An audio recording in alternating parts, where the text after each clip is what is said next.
Today we're going to create a luxury boy makeup look using some of my most expensive skincare and makeup products and find out the price at the end. If you're new, welcome to my channel. My name is Mattis. If you're interested in men's beauty, make sure to like the video and say hi in the comments. And now get yourself a drink, relax, and we'll begin. Starting with the Rio Sunset Glow Oil by Sol de Janeiro. This illuminator for the body has oils as well as this sheeny quality to it. It has these shimmer particles that are incredibly fine, so you don't really see glitter on the skin at all, but you just see this really intense, beautiful shine. It hydrates the body and it has the most delicious scent. It smells of caramel, pistachios, that sort of very gourmand, rich, sweet scent. It's especially great for nights out, for events, or if you need to be in front of the camera. Next up, we're using the Serum by Augustin Espada. We're using the smallest amount. This serum contains peptides as well as antioxidants. It feels super lightweight and hydrating. I am still in the testing phase with this, so I don't want to claim big results yet because I only just recently started using it. But Augustin Espada is one of my favorite skincare brands. As you know, I've been using the cream and the rich cream for about a year now, and I love how it feels around my eye area. It consistently really moisturizes my under eye area and makes it feel hydrated and plump. Now, when it comes to skincare, I don't think you need to spend a lot of money to get good results with your skin. I'm a big believer in science and really good ingredients in your skincare routine,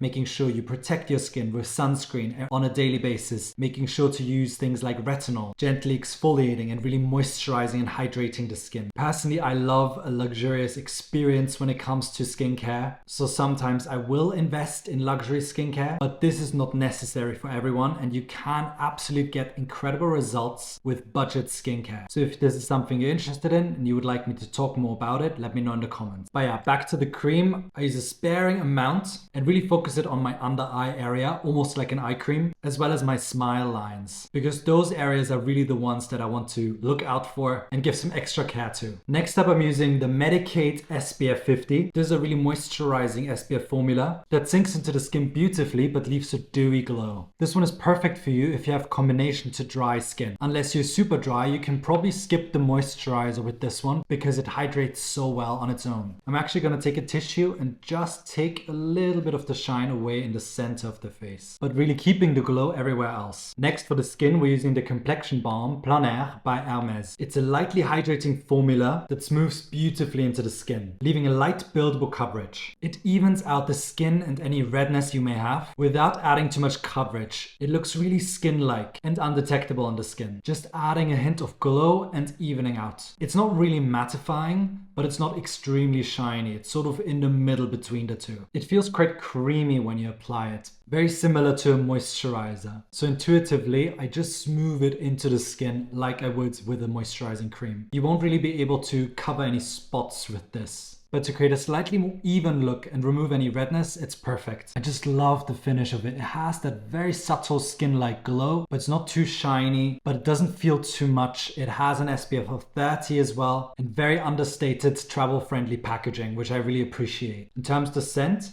it has a very, very minimal scent. It just feels luxurious, even though it's a very minimal bottle, and I know that not everyone likes the bottle.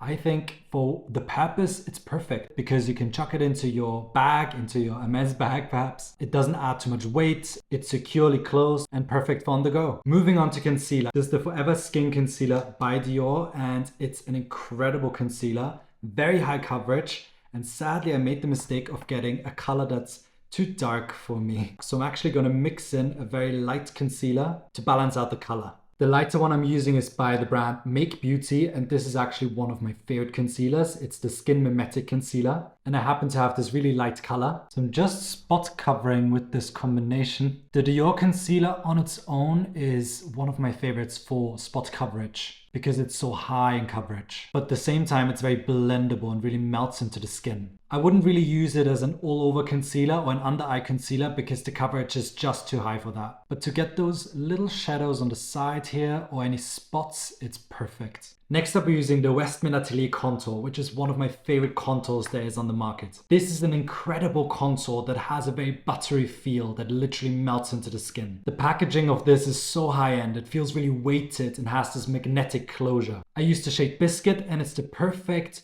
cool toned with a hint of warmth. It's sort of quite neutral in a way, but still cool toned enough to really create a beautiful shadow. At least if your skin has a little bit of warmth to it. If you're super pale, this might be too warm for you. It has again a very skin-like finish. It's definitely not shiny. It's not harsh matte, but sort of a satin matte finish, I would say. Next, we're using the tried and true beautiful skin bronzer from Charlotte Tilbury. And it's the most perfect effortless bronzer color that warms up your skin without ever looking orange. It has a sort of matte finish and lasts really well on the skin. So I can use this even in the summer. I actually like taking this down onto the neck as well. It's actually a great body bronzer, and often if I need to look bronzy in front of the camera, I will really bronze up using this one. It just looks so effortless. You don't really look like you have bronzer on. You don't look orange. There's no extra shine, but it just looks natural. For a little bit of added glow on the skin, I will add the classic Hollywood Flawless filter from Charlotte Tilbury that gives a little bit of shine, a little bit of evening out, that can be adapted and used in so many different ways. It can be used as an illuminating primer. It can be used as a highlighter, as I do in this video. It can be mixed into your foundation or any other products.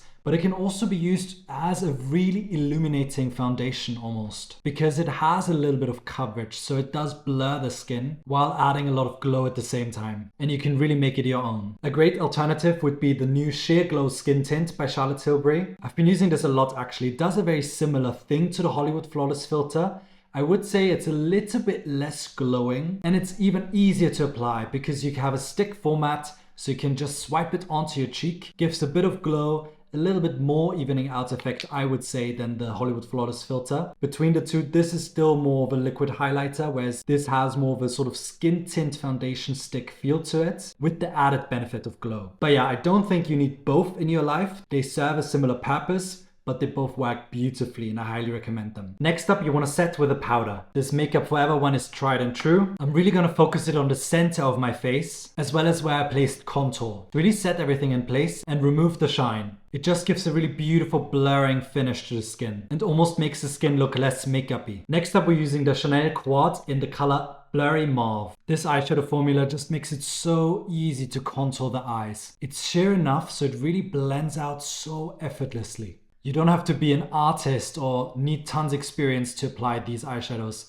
They almost blend themselves. This has been my go-to eyeshadow palette for a while now. I specifically use the two cooler matte shades, these sort of deep grayish taupes, because they're ideal to really contour the eyes and create that very masculine sunken eye look. You know, mimicking those very deep set eyes that models often have. For this look, you really want to focus on the eyelids if they are visible, as well as the inner corners of the eyes. You don't want to drag out the eye look too much because we're not really trying to get that sort of winged effect. We're really trying to put the focus more inwards. We're going to rehydrate and refresh the skin with Charlotte's Magic Hydrator Mist. This step is completely optional, but it's beautiful in hydrating the skin and bringing a bit of that glow back, especially after powder. Next, we're using the Scorched Blush from Make Beauty, which is this gorgeous burnt red shade. Even though it looks quite bright, it's not an intimidating formula because it really shears out beautifully. It has a bit of glow, so it really melts into the skin. Almost a little bit balmy, but without the heaviness of a balm. The color is just brilliant. It just brings so much heat to the cheek and really easily creates that sun-kissed effect. I'm so excited to bring this out in the spring and summer. Next up, we're using the Infinite Brow Gel from Make Beauty as well. With this, you don't want to use too much because it can bunch up a bit, but if you use this sparingly, it beautifully sticks down the brows. Now we're going to curl the lashes and add a subtle hint of mascara. I'm using the Mora lash curler, and the great thing about this is that it's not a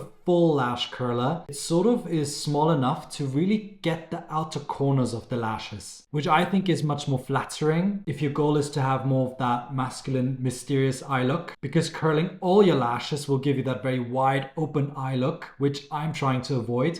I just want to slightly lift the outer corners of the lashes to give a little bit more of an upturned eye, as opposed to really weighing my eyelashes down. And this is perfect for that. Also, it's much easier to use in my experience than a full-on lash curler, because if the band of the lash curler is really wide, it's sort of hard to catch all of your separate little lashes. Whereas this one makes it really, really easy. Now it really depends on your lashes. Mine don't really curl very easily, so I go in multiple times and it really makes a big difference. Now using the Romand mascara in the color Ash. And this is a brilliant mascara because you can apply it very, very sheerly. So it just gives your lashes a little bit of added depth, removes any powder, as well as making them a little bit more upturned. This is my favorite trick because my lashes are really down pointed, and these K-Beauty mascaras are really the only ones that hold the curl up. As a last step, I'm going to use the Prep and Prime by MAC. This creates a very even base on the lips so that the liner goes on more evenly, but also that it lasts longer. My lips are really dry at the moment, so this is really helpful. Then using the Cool Spice lip liner from MAC to really create the illusion of bigger lips. It's the perfect mauvey nude. Depending on your lip color, this will really give you a beautiful shadow effect around the lips and make them look much bigger. And finishing off with the sheer Chanel lipstick in the color Destination. The perfect rosy nude that adds a hint of color and hydration, but always looks super natural on the lips. And this is the full luxury boy look, using some of my most expensive products. And here we have the final price. Let me know in the comments if you think that's worth it. Now, I really loved the final look. I think it looks natural. I think it was fun to do. All of these products worked beautifully. They melted into the skin beautifully. The experience of each one of them. The packaging of a beautiful Augustina Spada cream. The Westman Atelier contour. The Charlotte Tilbury highlighter and this beautiful glass bottle. But also Chanel never really goes wrong with the packaging. So yes, I think packaging plays a big role in this, as does of course the branding, the marketing, everything that goes into these products, but they also make you feel a certain way. If I pull out my Chanel Compact, I do feel good. Like it does feel good. It feels glamorous. It feels exciting. But also these products are incredible in terms of their formula. And oftentimes I think that drugstore has come a long way and I love a lot of drugstore products, but oftentimes the packaging after a while falls apart. Whereas most of these I had for a long time and they've never fallen apart. They still work beautifully. They still bring me a lot of joy. So yeah, I'm a big fan of luxury makeup, as you might be able to tell. I do think it's worth it, but this is something everyone has to completely decide on their own. But let me know your opinions. Let's discuss in the comments. And in the meanwhile, I'll see you next time. Bisous bisous, yours truly.